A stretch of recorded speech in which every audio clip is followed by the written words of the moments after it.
பூர்வமான பார்த்தீங்கன்னா திருச்செந்தூர் முருகப்பெருமானின் தீபாராதனை காட்சியை பார்த்துட்டு இருக்கோம். இந்த நேரத்தில் மனதார திருச்செந்தூர் செந்தில் ஆண்டவா போற்றின்னு மனதார பதிவிடுங்க. நிச்சயம் உங்களுடைய வேண்டுதலை இந்த திருச்செந்தூர் செந்தில் ஆண்டவன் நிறைவேற்றி தருவாருங்க.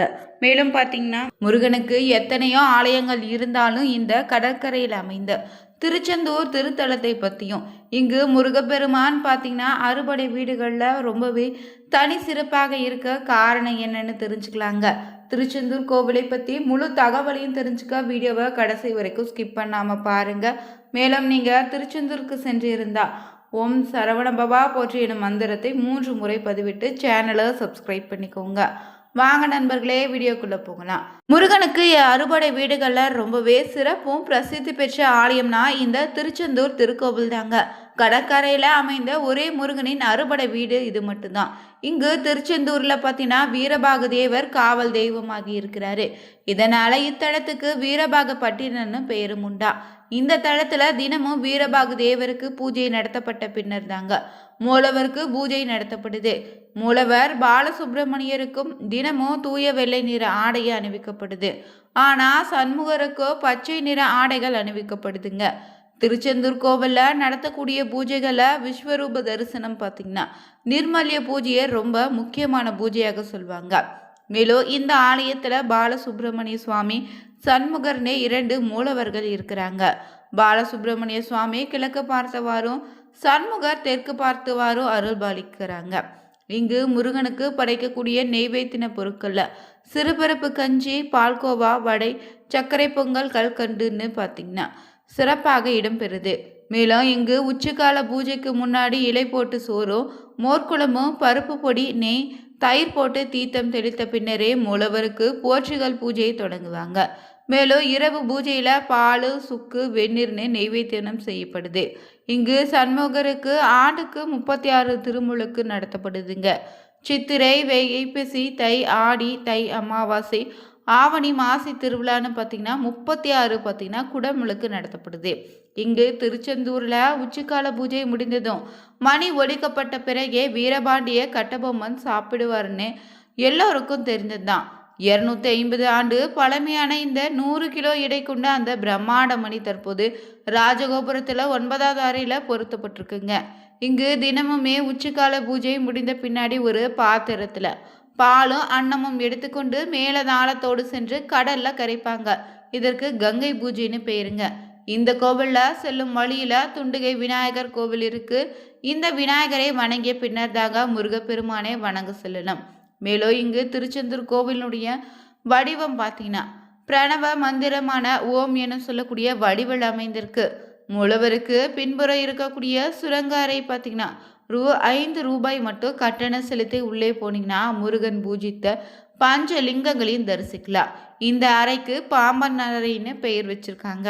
இந்த கோவிலில் இடது பக்கத்தில் வள்ளி குகை இருக்கு. இந்த குகைக்கு முன்புள்ள சந்தன மலையில தொட்டில் கட்டினா குழந்தை பாக்கியம் விரைவில் கிடைக்கணும் பக்தர்களின் நம்பிக்கைங்க. மேலும் திருச்செந்தூர் கோவிலில் கோபுரம் பார்த்தீங்கன்னா 17ஆம் நூற்றாண்டில் கட்டப்பட்டதாகவோ 9 அடுக்குகளை கொண்ட இந்த கோபுரம் 157 அடி உயரம் கொண்டதுங்க. திருச்செந்தூரில் கோவிலில் இருக்கக்கூடிய சண்முக விலாசன்னு சொல்லக்கூடிய மண்டபம் 120 அடி உயரமோ 60 அடி அகலமோ 124 தூண்களை கொண்டதாக இருக்கு. திருச்செந்தூர் கோவிலில் 2000 ஆண்டுகளுக்கு முன்பிருந்தே நிலை பெற்று இருப்பதாகவும் வரலாற்று ஏடுகள் மூலம் நம்ம தெரிஞ்சுக்க முடியுது. திருச்செந்தூர் தளத்தில் சண்முகர், ஜெயந்திநாதர், குமரவிடகர், திருவளவாய் பெருமாள்னே 4 முற்றவர்கள் இருக்கிறாங்க. அவங்க குமரவிடங்கரை மாப்பிள்ளை சுவாமிகள்னு அழைக்கிறாங்க. இங்கு திருத்தலத்தில் மன்னர் வளைகுடா கடல்ல கடையோரத்தில் அலைகள் தழுவ அமைந்திருப்பதால அலைவாய்னு அழைக்கப்படுது. பின்னர் திருன்னு அடைமொழி சேர்க்கப்பட்டு திருச்சிற்றளவாய்னு அழைத்தாங்க. பின்னால இப்போது நம்ம திருச்செந்தூர்னு சொல்றோம். முருகனுடைய அறுபடை வீடுகளில் இது 2வது படை வீடுங்க.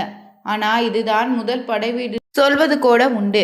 மேலும் முருகனின் அறுபடை வீடுகளில் பார்த்தீங்கன்னா மிகப்பெரிய கோவில் கொண்ட தலம்னா இந்த திருச்செந்தூர் கோவிலும் மட்டும்தாங்க. இந்த கோவிலில் முருகனை போற்றி என்ற தலைப்பில் அருணகிரிநாதர் பார்த்தீங்கன்னா 83 திருப்புகள் பாடியிருக்காரு. இந்த பாடல்களை பக்தி சீரத்தையோடு பாடினா பாவங்கள் நீங்குன்னு சொல்லுவாங்க. இங்கு மூலவருக்கு பக்தர்கள் கட்டணம் செலுத்தி தங்க அக்கி அணிவித்து வழிபடுவாங்க.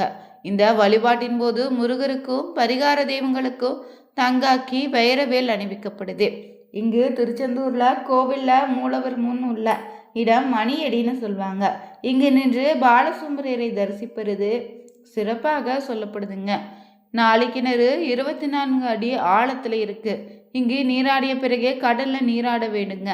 மேலும் இங்கு பார்த்தீங்கன்னா திருச்செந்தூர்ல கோவில்ல திருப்பணிகள் மௌன சுவாமி, காசிநாத சுவாமி, ஆறுமுகசாமி மூவரும் தங்களுடைய வாழ்நாளே அர்ப்பணித்திருக்காங்க. இவங்களுடைய சமாதி நாளைக்கிணற்றுக்கு அருகேயே இருக்கு. தமிழகத்தில் பார்த்தீங்கன்னா முதல்ல நாகரிகம் தோன்றிய நகரங்களில் திருச்செந்தூர் ஒன்றுன்னு சொல்லுவாங்க. இங்கு முருகப்பெருமானோடு போரிட்ட படை வீரர்கள் ஐயனார்கள்னு அழைக்கப்பட்டாங்க. இந்த கோவிலில் 12 சித்தர்கள் 8 சித்தர்கள் சமாதியாகி இருக்காங்க. முருகப்பெருமானுடைய வெற்றிவேல் பாமரமாக மாறி நின்ற சூரபத்மனை பிளவுபடுத்திய இடம்தாங்க திருச்செந்தூர்னு சொல்லப்படுது. இங்கு 3 கிலோமீட்டர் தூரத்தில் கடற்கரை ஓரமாக இருக்கக்கூடிய மாப்பாடு என்ன இடம் இருக்கு. இந்த பகுதி தற்போது மணப்பாடுன்னு சொல்லுவாங்க. மேலும் இங்கு முருகனின் அவதார நோக்கமே அசுரர்களை அழிப்பது தான். இந்த திருச்செந்தூர்ல தான் அந்த அவதார நோக்கம் பூர்த்தியானது. எனவே முருகனின் தலங்கள்ல திருச்செந்தூர் தலமே தெய்வீக சிறப்பு தனித்துவம் கொண்டதுன்னு சொல்லுவாங்க. இங்கு முருகன் சிவந்த நிறம் உடையவன், அவனின் உரைத்துள்ள தலம் என்பதால இத்தலத்துக்கு செந்தில்னு பெயர் ஏற்பட்டிருக்கு. இந்த ஊர் மத்தியில சிவகொளுத்தீஸ்வரர் கோவில் இருக்கு. இதுதான் ஆதி முருகன் கோவில்னு சொல்ல முருகன் மீது பக்தியும் மனதள பரவசத்தையும் ஏற்படுத்தக்கூடிய ஒரு ஆலயம்னா இந்த திருச்செந்தூர் திருத்தலம் தாங்க. தேவர்கள் 12 மரங்களாக இருந்து தவம் செய்த தலமாகவோ முருகப்பெருமானை தரிசிக்க வேண்டும் என்பதற்காக குரு பகவான் தவம் செய்த தலம்தான் இந்த திருச்செந்தூர் திருத்தலங்க. திருச்செந்தூர் தலத்தின் பெருமைகளை மேலும் பார்த்தீங்கன்னா தெரிஞ்சிட்டு இருக்கோம். அந்த வகையில் திருச்செந்தூர் சென்று வந்தாலே குறைகள் அனைத்து நீங்கி விடுன்னு பக்தர்களின் நம்பிக்கை. அதனால தான் திருச்செந்தூருக்கு எப்படி செல்ல வேண்டும், எப்படி வழிபட வேண்டும்னு சில வழிமுறைகளும் இருக்குங்க. இந்த முறையை பின்பற்றி முருகனை பார்த்தீங்கன்னா சென்று வழிபட்டாலே முழு பலனும் உண்டு. அதே முறையை பின்பற்றி நாமும் வழிபட்டால் மட்டுமே முருகனை தரிசித்த முழு பலனும் கிடைக்குன்னு சொல்லுவாங்க. இது முருகப்பெருமானின் அறுபடை வீடுகளில் 2வது படை வீடாக திருச்செந்தூர் விளங்குதுங்க. இங்கு கடற்கரையில வீற்றிருந்த முருகப்பெருமான் அருள் பாலிக்கிறாரு. அறுபடை வீடுகளை ரொம்ப சிறப்பு வாய்ந்ததும் சக்தி நிறைந்த ஆலயம்னா திருச்செந்தூர்னுங்க. மேலும் கந்தசஷ்டி உருவான தலமும் கந்தசஷ்டி கவசம் உருவாவதற்கு காரணமான தலமும் இதுதான். பல வகையிலும் சிறப்பு பெற்ற இந்த தலத்துல வரலாற்றையும் முதல்ல முழுவதுமாக தெரிஞ்சுக்கணும். இங்கு சென்று வழிபட்ட பலனை முழுமையாக பெறுவதற்கு என்ன செய்யலான்னு தெரிஞ்சுக்கலாங்க. சூரபத்மன் வதம் செய்வதற்காக கைலாயத்தில் இருந்து புறப்பட்ட முருகப்பெருமானோ ஒவ்வொரு சிவாலயமாக சென்று வழிபட்டு விட்டு கடைசியாக திருச்செந்தூர் வந்திருக்காரு. இந்த தலத்திற்கு வந்தபோதுதான் சூரபத்மன் மீது போர் தொடுப்பதற்கு முன்னாடி கடைசியாக ஒரு முறை துதி அனுப்பி பார்க்கலான்னு முருகப்பெருமானிடம் பிரம்மதேவர் சொல்ல உடனடியாக வீரபாக தேவரையே தூதாக அனுப்பியிருக்காரு முருகப்பெருமான். ஆனால் சூரனிடம் பேச பலனில்லை. போர் செய்து தங்களின் திருக்கை செயலால அவனை சம்ஹாரம் செய்வதுதான் ஒரே தீர்வுன்னு சூரனை சந்தித்து திரும்பிய வீரபாக தேவர் சொல்றாரு. உடனடியாக சூரன் ஆட்சி செய்த வீரமகேந்திரபுரி நோக்கி முருகன் பாத்தினா படையுடன் செல்றாராம்.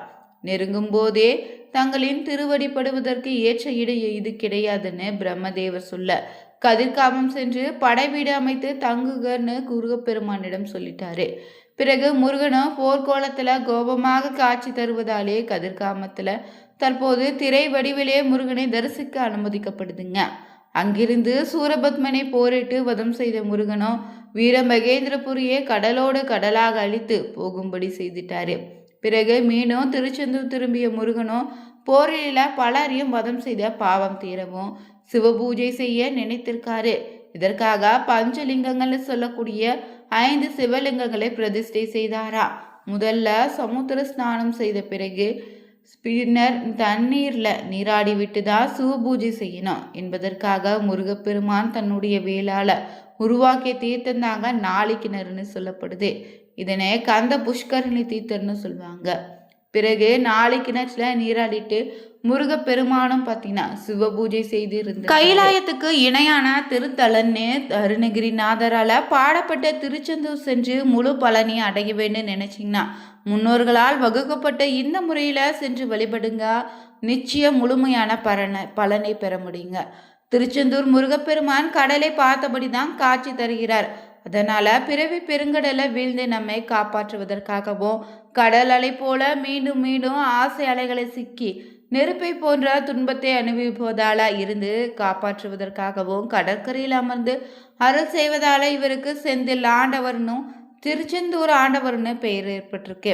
திருச்செந்தூர் சென்று முழு பலனையும் அனுபவிக்க முதல்ல நீங்க வதனாம்பரதுரை என சொல்லக்கூடிய கோவிலுக்கு எதிரே இருக்கக்கூடிய கடலை நீராடி விட்டு பிறகு 4 கிணற்றில் நீராடிட்டு அப்படியே தங்கும் இடத்திற்கு சென்று உடையை மாற்றிக்கொண்ட பிறகு கோவிலுக்குள்ள செல்லுங்க.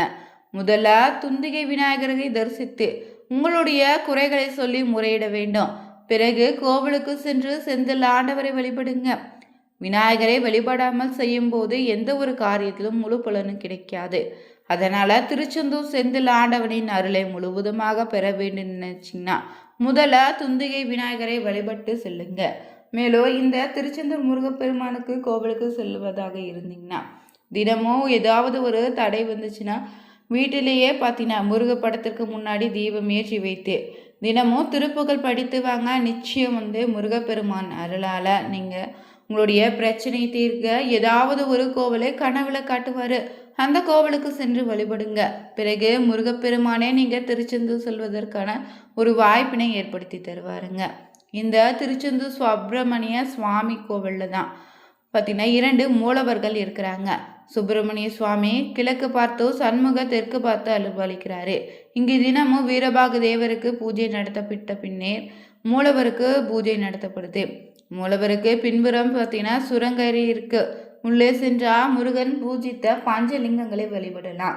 திருச்செந்தூர் கோவிலில் இடது பக்கத்துல வள்ளி குகை இருக்கு. இந்த குகைக்கு முன்புள்ள சந்தனமலையில தொட்டில் கட்டினா குழந்தை பாக்கியம் விரைவில் கிடைக்குங்க. திருச்செந்தூர் முருகனை போற்றின்னு தலைப்பில் அருணகிரிநாதரோ 83 திருப்புகள்ல பாடல் பாடியிருக்காரு. இங்கு கோவில் வடிவ பிரணவ மந்திர ஓம் எனும் வடிவில் அமைந்திருக்கு. 4 கிணறு 24 அடி ஆழத்தில் இருக்கு. இங்கு நீராடிய பிறகே கடல்ல நீராட வேண்டும். இத்தலத்துல மன்னார் வளைகுடா கடலின் கரையோரத்துல அலைகள் தழுவ அமைந்திருக்குதுங்க.